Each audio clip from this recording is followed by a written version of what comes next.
1986ರ ಆನಂದ್ ಚಿತ್ರದಿಂದ ಆರಂಭವಾದ ಶಿವಣ್ಣ ಅವರ ಸಿನಿ ಪಯಣ 4 ದಶಕಗಳನ್ನು ಪೂರೈಸಿದೆ. ಈ ವಿಶೇಷ ದಿನದಂದು ಬಡವರು ಹಾಗೂ ಅಗತ್ಯವಿರುವ ಜನರಿಗಾಗಿ ಶಿವರಾಜ್ ಕುಮಾರ್ ಆರೋಗ್ಯ ಸೇವಾ ಕಾರ್ಡ್ ವಿತರಿಸುವ ಮಹತ್ತರ ಯೋಜನೆಗೆ ಚಾಲನೆ ನೀಡಲಾಗಿದೆ.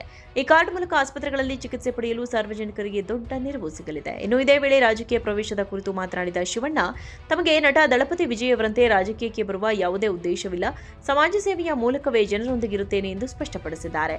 ಬಿಡುಗಡೆಯಾಗಿರುವ ಹೋರಾಟಗಳಿಂದ ಸಂಭ್ರಮದವರೆಗೆ ಒಬ್ಬ ಸೂಪರ್ ಸ್ಟಾರ್ನ ಪಯಣ ವಿಡಿಯೋದಲ್ಲಿ ಗೀತಾ ಶಿವರಾಜ್ ಕುಮಾರ್, ಕಮಲ್ ಹಾಸನ್, ಸುದೀಪ್ ನಾಗಾರ್ಜುನ್ ಸೇರಿದಂತೆ ಹಲವು ಗಣ್ಯರು ಶಿವಣ್ಣಗೆ ಶುಭ ಹಾರೈಸಿದ್ದಾರೆ. ಆದರೆ ಈ ಎಲ್ಲಾ ಸಂಭ್ರಮದ ನಡುವೆಯೂ ಹಿರಿಯ ಗಾಯಕಿ ಎಸ್ ಜಾನಕಿ ಅವರ ನಿಧನ ಶಿವಣ್ಣ ಅವರಿಗೆ ತೀವ್ರ ದುಃಖ ತಂದಿದೆ. ಜಾನಕಮ್ಮ ತಮ್ಮ ಕುಟುಂಬದ ಮೇಲೆ ಅಪಾರ ಪ್ರೀತಿ ಹೊಂದಿದ್ದರು. ಅಪ್ಪಾಜಿ ಜೊತೆ ನೂರಾರು ಅಮರ ಗೀತೆಗಳನ್ನು ಹಾಡಿದ್ದರು ಎಂದು ಭಾವುಕರಾದ ಶಿವಣ್ಣ, ಒಂದು ಕಡೆ ಹುಟ್ಟುಹಬ್ಬದ ಸಂತೋಷ ಇದ್ದರು, ಮತ್ತೊಂದು ಕಡೆ ಜಾನಕಮ್ಮ ಅವರ ಅಗಲಿಕೆಯ ನೋವು ಕಾಡ್ತಾ ಇದೆ ಎಂದು ಸಂತಾಪ ಸೂಚಿಸಿದ್ದಾರೆ.